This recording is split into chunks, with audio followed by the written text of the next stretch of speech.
Locked On Podcast Network presents Locked On Sports Today. The Dallas Cowboys and Dak Prescott have an understanding. But do we understand what's going on? Also, are we overthinking yet another quarterback prospect in the NFL draft? And nothing about the Shohei Ohtani statement makes sense. Today's episode is brought to you by Gametime. Download the Gametime app, create an account, and use code LOCKEDON for $20 off your first purchase. I'm Peter Bukowski, starting your day with the can't-miss stories and biggest debates in sports. You're Locked On Sports Today. Searching all major sports. Found. Let's start with the biggest story. Jerry Jones has some Cowboy fans pretty nervous right now. Not like what else is new, but also the future of Dak Prescott hangs in the balance here, with Jerry Jones saying at the owners' meetings that the Cowboys and Dak Prescott have a mutual understanding of his contract, a contract in which Dak Prescott is in the final year, and the Cowboys and Dak do not have a long-term agreement in place. And remember, they cannot tag Dak at the end of 2024. So if he wants to walk without an extension, he can do that. Landon McCool, who we would never let walk without an agreement, from Locked On Cowboys, joins us now. And Landon, this all also comes in a week where we have sexual assault allegations and a defamation lawsuit being brought by Dak Prescott. This is not what we expected to be happening in late March here for the Dallas Cowboys. But what do you make of the latest with the Cowboys and the future of their quarterback? It's a lot, it's a lot of angles. It's a lot of things to decipher. I think you laid out a lot of the major components here. But I think I would just add in some other components. There's a no trade clause that the Cowboys have to work around. If they wanted to trade Dak, they couldn't without his agreeing to it. There's some talk, in Cowboys land inside the front office that from their perspective, they may want to re-sign Dak Prescott, but it may make more financial sense to allow him to play out this season and do the extension next year. And I think, the other element that's kind of tied into all of this is, my issue with the Cowboys is that I feel like there are two pretty clear paths, right? You can go all in with Dak Prescott and try to see what you can do, really build this thing up and go for it. Or you can blow it up, try to get Dak traded, see if he can waive the trade clause, see if it's time to move on to find a new quarterback.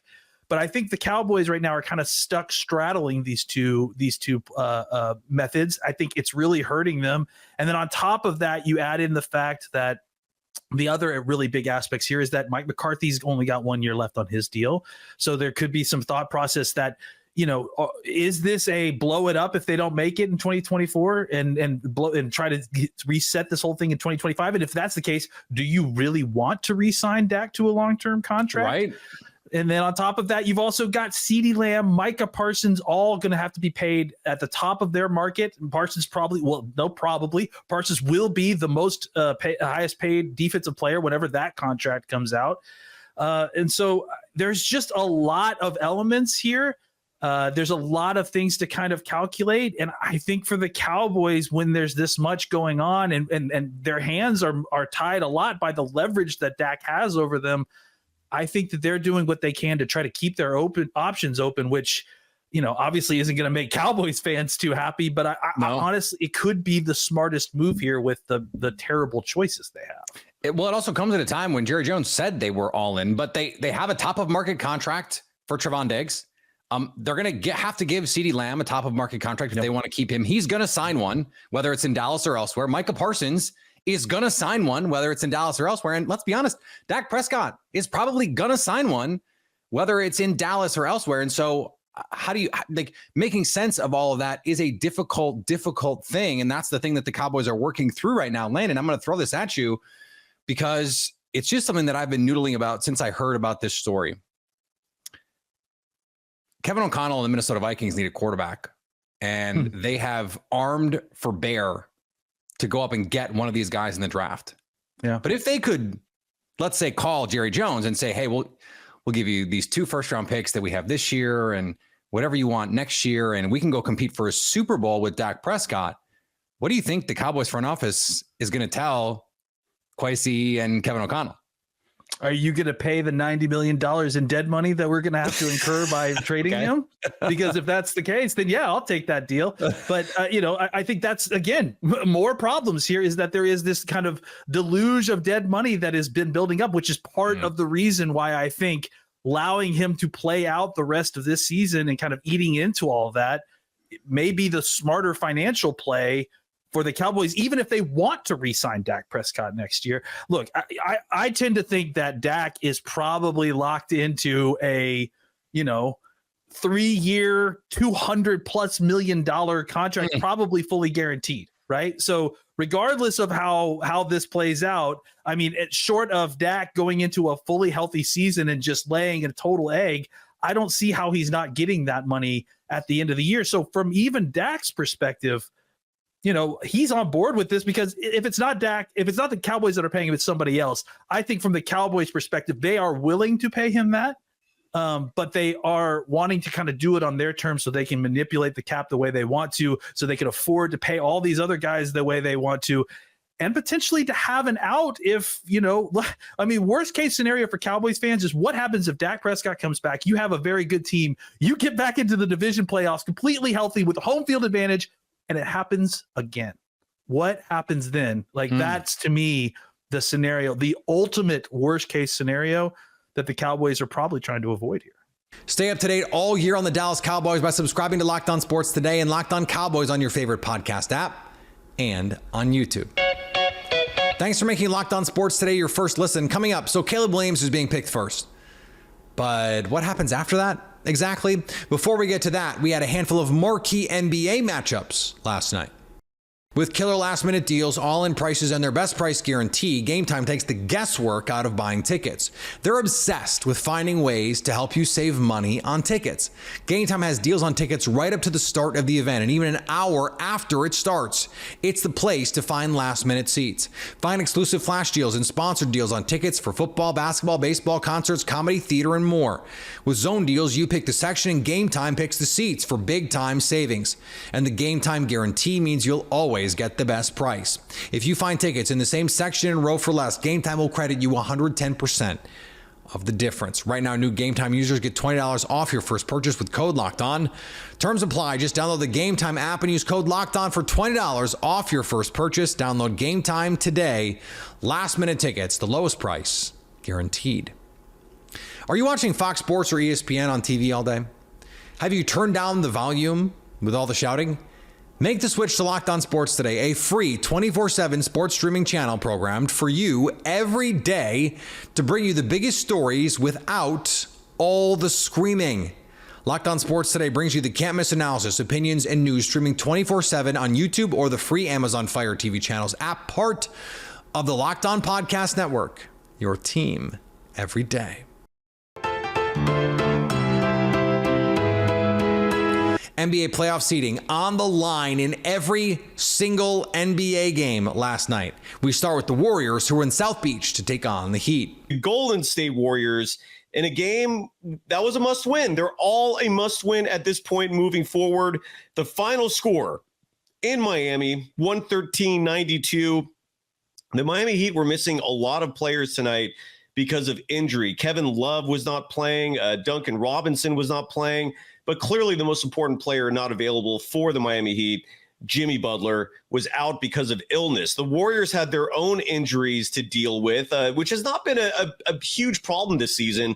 But they were missing one of their more important players, considering how the season's going and their lack of depth in the front court. And those Trace Jackson Davis, who was experiencing some knee swelling. So he missed the game tonight. And because of that, we had a Kevon Looney sighting. The Pelicans hosted the Thunder in a potential playoff preview. As the Thunder pick up a big road win. Let's start with SGA because, he had two things happen in this game. Number one, the rotational pattern was different for him. And number two, they revealed an injury that SGA is playing through and dealing with. So starting on the injury front, Mark Daigneault announced that, Shea is not 100%. That has been obvious to the eye, but it's not something that has been said aloud by the organization yet. He hasn't been on injury reports, and of course, they have not brought this up. But Mark admitted that Shea is banged up and that they're monitoring the situation, but he's certainly not 100%. And then later in that room, SGA gets to the podium and he says that he hurt his quad and he's been hurt since that Utah game. He's taking it day by day right now to see how he feels. And the Lakers were in Milwaukee taking on the Bucks. Oh, my Lord. This one was incredible. 128-124, double overtime win in Milwaukee. For much of this game, it looked like not only is there no way in hell they're going to win this thing, you wondered how long is Darvin actually going to keep the starters in? Darvin after the game, and by the way, this was a game where I think Darvin is going to get some props, which is unusual among Lakers fans. I would even say Lakers media, but he clearly was doing things to keep the guys still in this thing. He actually, I thought, did some nice substitutions, play calls, stuff like that down the stretch as well. All season long in college football and NFL draft season, it was Caleb Williams and Drake May. Then Jaden Daniels from LSU entered the fray. Now JJ McCarthy, if you believe some of the reporting that's out there, there are executives around the league who think JJ McCarthy could be the number 2 overall pick in the NFL draft. Keith Sanchez from Locked On NFL Draft joins me now. And Keith, we seem to do this every year. Like last year, there was a point in which Will Levis was the favorite to go number 2 overall. He ends up in the second round. Yep. But how do you separate the narrative, the lies, because we know we're in lying season? How do you separate all of this stuff right now as we head toward the NFL draft? I think you have to start off by just simply blocking out the noise, right? Because you don't know what to believe if you pay attention to the purse sources and, the different scouts, and everybody simply has a different opinion about it, right? So I'll tell all of the Locked On fans, right, that are listening that, sometimes you have to go cut the film on for yourself, right? And kind of remove, certain outside noise and kind of take everything into context for yourself. And I look at it as a draft fan as just like, hey, I like JJ McCarthy, right? He was a guy that December, right, in January, where he didn't look good against Alabama. I was like, he has the physical tools to be a potential top 15 pick. Now, the threshold for me is, would I take him before I take a guy like Drake May, who has a much more in-depth resume, right? I think that's the part that I'm not on board with yet, because I asked myself, if I was a general manager, who would I be more comfortable taking? A Caleb Williams, who's a proven Heisman winner, right? A Drake May, who's thrown for 30-plus touchdowns, and then a Jaden Daniels, who's won the Heisman also, or JJ McCarthy, a guy that I feel like is a very intriguing prospect. But we know, right? The NFL, they love intrigue and they love the unknown.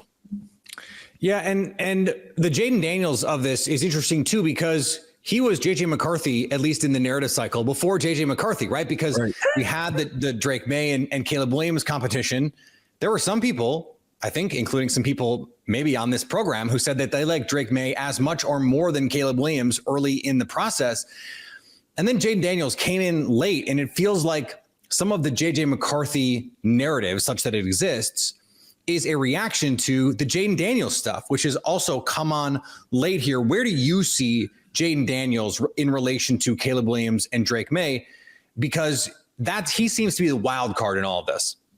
Yeah, I agree 100%. And this, for Jaden Daniels, is going to be, his success in the NFL will be predicated off of if an NFL offensive coordinator and head coach, they embrace what he does well, right? And the way I want to liken this to is in the variance I think that you can get in results is I want to kind of compare it to Jalen Hurts, right? Because some of the same things we talked about Jalen Hurts, accuracy, I'm not giving them comps. I'm giving them career trajectory comps in the sense of the fact of when he came out, was like, hey, accuracy, plays in spread, throw the football around, air raid, that type of thing. He can use his legs, right? And then what we got was when they built everything around him, we got a potential league MVP. We got a Super Bowl, a guy that led his team to the Super Bowl. But then the very next year, right, it was kind of like a tailor off, or it kind of fell off just a little bit in play if all of the pieces wasn't necessarily correct. So I expect some of the same things with Jaden Daniels. I think we can get some really high highs, and then we can get some moments where, things can get a little bit interesting as far as the play on the field if it matches what they're doing from a schematic standpoint.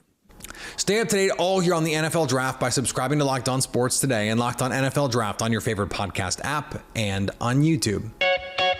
Coming up, nothing about the Shohei Ohtani statement made sense. Say goodbye to busted brackets because FanDuel lets you bet on every game of the tourney. Whether you're betting on a big upset or a one seed, it's time to go dancing on America's #1 sportsbook. Right now, new customers get $200 in bonus bets if your first bet of $5 or more wins. That's $200 to use on point spreads, money lines. You can even pick who's going to win it all. Looking ahead to Thursday's NCAA tournament matchups, there's only one game that has a point spread of double digits. If you guessed UConn, you guessed right. FanDuel has the Huskies favored by 10.5 over San Diego State. Just visit FanDuel.com/lockedon and bet on college hoops until they cut down the nets. Shohei Ohtani read a prepared statement to the media on Monday and did not take any questions. What was said in the statement makes no sense and only adds fuel to the fire of the speculation, as our Locked On MLB host, Sully, points out. And if the idea of the press conference was to clarify the situation, put it behind us, and put a nice little bow on, or at least give some sort of understanding to the situation, mission failed. Mission failed. The press conference was as clear as mud. And with it, the skeptic in your pal Sully came out, because there are things about that story that make absolutely zero sense. And the two main things about the story that I was skeptical about the other day, not easily convinced, sit there right now. And the first one is obvious. It is very hard to send money via wire. There are all sorts of safeguards when you do that.